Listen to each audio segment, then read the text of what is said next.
তেওঁ প্ৰস্তুত থাকক। স্মাৰ্ট মিটাৰ অতি শীঘ্ৰে বন্ধ হ'ব লাগিব। আৰু পুনৰবাৰ ক'ব বিচাৰিছোঁ, আজি এই কাৰ্যসূচীত সদৌ হোজাই জিলা ছাত্ৰ সন্থাৰ প্ৰতিগৰাকী কৰ্মী, সতীৰ্থ বা যিসকল সহযোগী ৰাইজে আমাক সহায় সহযোগিতা কৰিলে, প্ৰশাসনীয় বিষয়াসকল, আমাৰ সাংবাদিক বন্ধুসকল, সকলোলৈ আমি ধন্যবাদ জ্ঞাপন কৰিছোঁ। আমাৰ মাজত বাইদেউ উপস্থিত আছে, গতিকে সকলোকে পুনৰবাৰ ধন্যবাদ জ্ঞাপন কৰিছোঁ। বাইদেউৰ জৰিয়তে এটা কথা ক'ব বিচাৰিছোঁ যে হোজাই জিলাত এই যি শান্ত পৰিৱেশ সৃষ্টি হৈ আছে, এই স্মাৰ্ট মিটাৰ বা অভাৱনীয় মূল্যবৃদ্ধিয়ে কিন্তু অশান্ত পৰিৱেশৰ সৃষ্টি কৰি দিনক দিনে গৈ আছে।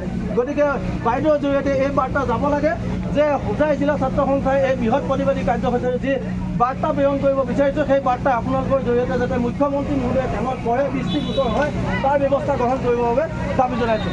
জয় আই অসম! জয় আই অসম! জিন্দাবাদ! জিন্দাবাদ! জিন্দাবাদ! জিন্দাবাদ! জিন্দাবাদ! জিন্দাবাদ! APDCL go back! Go back! Go back! APDCL go back!